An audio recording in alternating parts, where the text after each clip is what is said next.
Vamos falar de eleições burguesas, tá? É isso que eu quero discutir aqui antes das nossas tradicionais perguntas. Porque a gente vive falando, galera, que nós vivemos num ambiente de democracia burguesa, ou, como eu prefiro, ditadura da burguesia. E aí a galera não entende muito bem por quê. Aí a gente explica, diz, olha, há uma subrepresentação da classe trabalhadora entre a classe política. A classe política não representa os trabalhadores. E aí, de outro lado, os liberais eles têm um discurso que é o seguinte: eles vão dizer, não, isso não é verdade, porque vejam, existem sim representantes da classe trabalhadora e a classe trabalhadora ela disputa as eleições normalmente. Então, a chance de um deputado da bancada ruralista e um deputado sindicalista se eleger é a mesma. Eles têm os mesmos votos para disputar e têm acesso a essa disputa. Mas a galera não entende que as eleições, elas não são justas no sentido de que a força da grana desequilibra completamente o pleito. Como é que funciona as eleições, por exemplo, para a Câmara dos Deputados e para as Assembleias Legislativas? De modo geral, a esmagadora maioria dos eleitos faz o mesmo processo, que é um processo que depende de muito dinheiro. Então, os principais candidatos, eles rodam o estado, vão nas câmaras municipais e contratam vereadores, vão nas prefeituras e contratam secretários municipais, pessoas influentes na política local. Perguntam para essas pessoas quanto dinheiro eles querem para fazer campanha. Essas pessoas, então, elas se vendem e pedem uma quantidade de dinheiro suficiente para que eles possam contratar outras pessoas. Então, dessa maneira, os principais candidatos têm muitos cabos eleitorais em todas as cidades ou em muitas cidades de cada estado. E aí, como é que funciona a dinâmica? Tem uma questão que é a seguinte. Basicamente, 100% do nosso eleitorado está dividido em dois grandes grupos. Um grupo que é um pouquinho maior e o outro que é um pouquinho menor. O grupo um pouquinho maior é o eleitor da periferia. Né? É o eleitor mais pobre do Brasil, né? Que moram nas comunidades, nas vilas, nas favelas, enfim, chamem da maneira que vocês quiserem. É o mais pobre. Essa é a maioria dos votos. E aí tem uma questão que a galera tem que entender. O povo não é burro. O povo está massificado na questão da alienação do trabalho, né? Basicamente por causa das péssimas condições de trabalho, basicamente pela renda curta, ele tem que trabalhar muito, então ele sofre um processo alienante permanentemente. Mas isso não significa que o trabalhador é burro, porque ele está percebendo no seu dia a dia como é que funciona a política. E, de modo geral, para o morador da periferia, todos os políticos são corruptos. Todos são corruptos. Nas eleições majoritárias, a coisa é um pouco mais movida por paixões e pela situação econômica do geral. É por isso que, por exemplo, o Lula está melhor nas pesquisas. Mas quando a gente vai para a eleição proporcional, ou seja, deputados, senadores e por aí vai, das eleições municipais, vereadores, etc., bom, a coisa é diferente. E aí é tudo corrupto. A galera não conhece o candidato. O candidato pouco aparece ali nas eleições para deputado. E como é que funciona? Bom, muita gente vai estar nessa periferia fazendo campanha para esses grandes medalhões. Que tipo de gente? Gente contratada pelos políticos que o candidato contratou na cidade. Então é uma festa. É uma festa. O povo vê o político ou o cabo eleitoral do político nas eleições como uma oportunidade. Quando alguém bate na porta da pessoa da periferia para pedir voto, quem recebe esta pessoa vê essa pessoa que está ali chegando como uma oportunidade. O que eu posso ganhar agora desta pessoa? É isso. Essa pessoa vai ser recebida, vai ser convidada para entrar, para sentar, às vezes até um cafezinho a ela, a pessoa da casa ali oferece. Essa pessoa vai ouvir o que o cabo eleitoral tem a dizer e vai pedir alguma coisa. Vai pedir porque falta tudo nas periferias. Então vai pedir um cesto básico, né, como a gente chama aqui no Rio Grande do Sul, um rancho. Vai pedir que o cabo eleitoral pague uma conta de luz, uma conta de água, consiga remédios, consiga uma internação num hospital, uma cirurgia, material de construção, vai pedir alguma coisa. E vai pedir para todos os que entrarem ali. E se aqueles que entrarem ali não tiverem para dar ou não quiserem dar, eles não vão ser mais bem recebidos. Porque eles estão sendo recebidos para darem alguma coisa para o povo.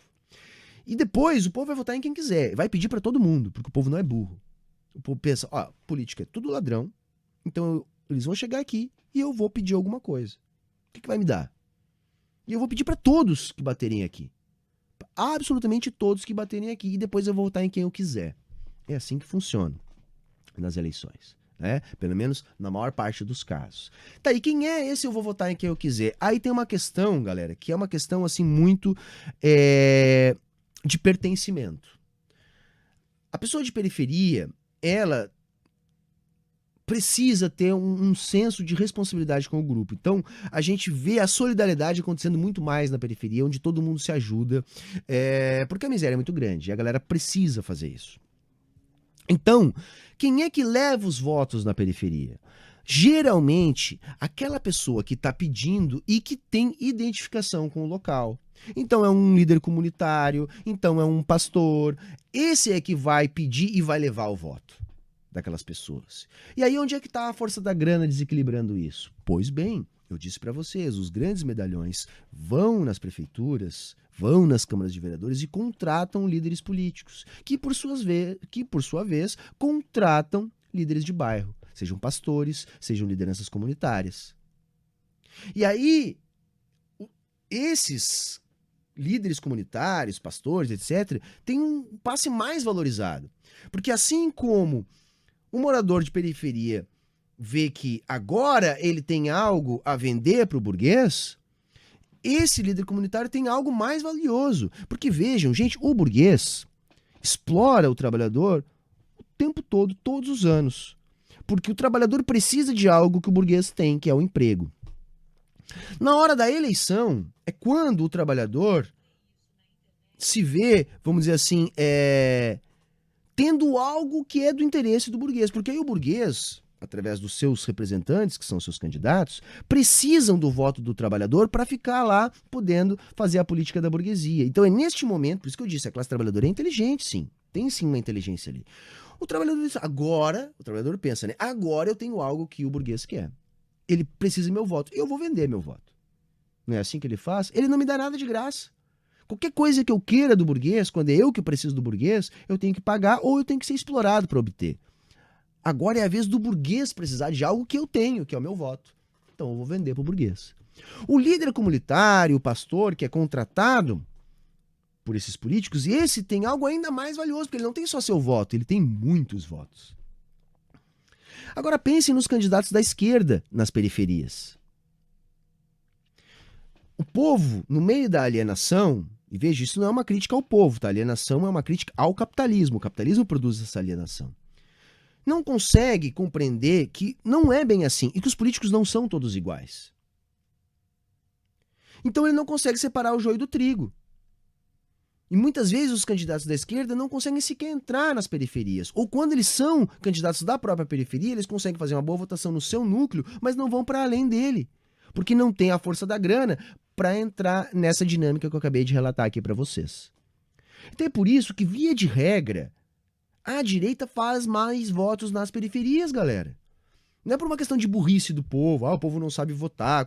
Não, é a dinâmica das eleições burguesas que conduz a isso. As eleições burguesas são criadas para produzir esse tipo de eleição. Se não fossem assim programadas, não seriam eleições burguesas. Então vejam, nas periferias, que é onde tem a maior parte dos votos, os votos da proporcional são, em sua maioria, decididos pela força da grana. Tá? Pela força da grana. Isso não se reflete nos votos da majoritária, né? Porque a condição econômica do país tem um peso muito grande. Agora, a gente tem que entender o seguinte, o Lula pode ganhar, mas vai eleger um parlamento burguês de novo. E vai ficar ali, ó, comendo na mão do parlamento mais uma vez, sendo obrigado a fazer esse jogo de conciliação que ele sempre fez, já que a proposta dele não é revolucionária de governar com o povo. A outra parte da população significativa nas eleições é a pequena burguesia, a dita classe média. A classe média, galera, ela vota diferente, porque ela é muito individualista. O capitalismo, né, ele atua diferente na classe média. Se entre os mais pobres, obriga os mais pobres a ter uma rede de ajuda mútua para poder sobreviver, na classe média, a classe média fica muito contra os outros, então se isola. Né? Convive em poucos espaços, é cada vez uma convivência mais virtual, as famílias cada vez convivem com menos amigos, enfim, há um processo de isolamento das famílias que o próprio capitalismo produz em sua dinâmica.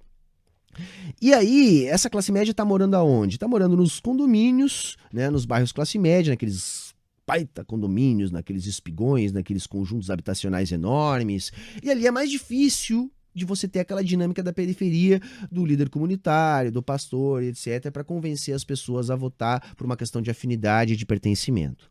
Então, como é que vota a classe média? A classe média vota por ideologia. Ela é muito mais suscetível a essas bolhas de WhatsApp e à ideologia dos jornalões, dos aparatos de dominação ideológica. Então, a ideologia é que opera cegando a classe média, né? Fazendo com que ela não perceba quem são os seus verdadeiros defensores, né? Por isso que ela tem geralmente uma votação mais ou menos dividida, né, entre os candidatos da direita mesmo ou entre o progressismo liberal. Por quê? Porque o progressismo liberal cola muito bacana. Por quê? Porque a ideologia burguesa não combate o progressismo liberal. Ao contrário, tenta se apropriar das pautas anti-opressão que estão meio ali turvadas, né, pelo progressismo liberal. E é por isso que os candidatos que representam grupos anti-opressão conseguem muitas vezes alguns nichos de se eleger. Um exemplo concreto, o Freixo, que a gente estava falando agora há pouco. Por que o Freixo sempre fez grandes votações no Leblon? Porque ele conseguia colher os votos desse progressismo liberal que a ideologia não combate. Né?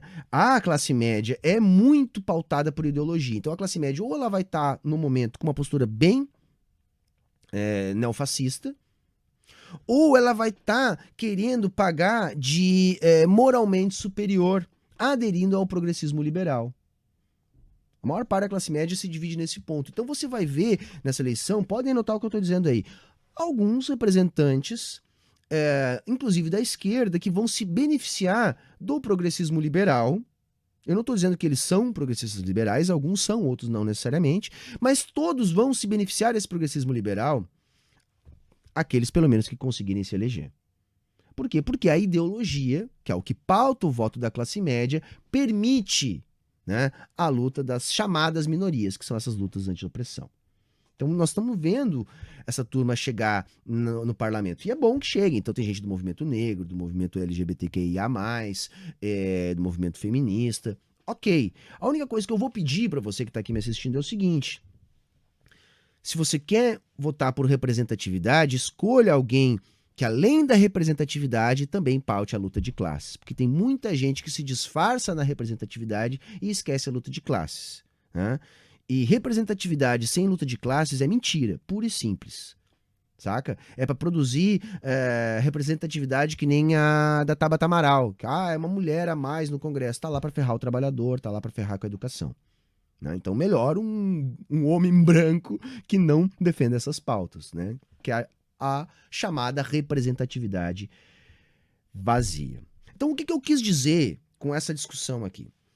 Que não há como nós termos na democracia burguesa realmente um processo democrático. Porque os candidatos que defendem os interesses dos trabalhadores não têm condições de lutar para igual. Nas periferias, porque falta grana. Falta grana, pura e simplesmente, falta grana. Né? E também não é a nossa estratégia de campanha comprar votos como a direita faz. Então não vai conseguir. E o povo da periferia está massacrado pelo capitalismo. É o único momento da vida que ele consegue ter alguma coisa do burguês que o burguês quer, que é o voto, então ele usa isso. Né? E nós não podemos sair julgando o trabalhador que faz isso, porque é a situação que se apresenta na materialidade da vida deles. E na pequena burguesia, que também é uma parte significativa do eleitorado, não é a maior parte, mas é uma parte muito significativa, que elege muitos mandatos parlamentares, o que pauta o voto é a ideologia. E a ideologia é pautada pelos grandes veículos de mídia, pelos aparatos de dominação ideológica, que por sua vez favorece a ideologia dominante, que é a ideologia da direita. O pouco espaço que se tem para a esquerda é esse espaço que a esquerda está tentando aproveitar a partir das lutas anti-opressão, né? Com os candidatos aí das chamadas minorias, que são os grupos de luta anti-opressão.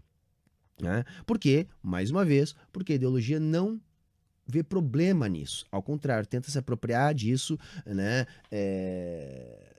Para arrastar essa galera pro lado da direita e afastar das ideias que realmente podem libertar essa turma toda das opressões que eles enfrentam. Então é por isso que são eleições burguesas, galera. São eleições burguesas. A gente tenta, a gente pauta, a gente se candidata. Sim, a gente deve fazer isso. Deve lutar para constituir um mandato popular, deve lutar para manter os mandatos populares poucos que nós já temos, mas sem ilusão. Eu acho que é importante a gente pautar dessa maneira para que a gente não crie ilusões na classe trabalhadora, né? E se você não sabia, é assim que funciona a eleição, sobretudo a eleição para deputado e estadual, federal. O Senado é um pouquinho diferente também, mas também tem um pouquinho dessa dinâmica aí.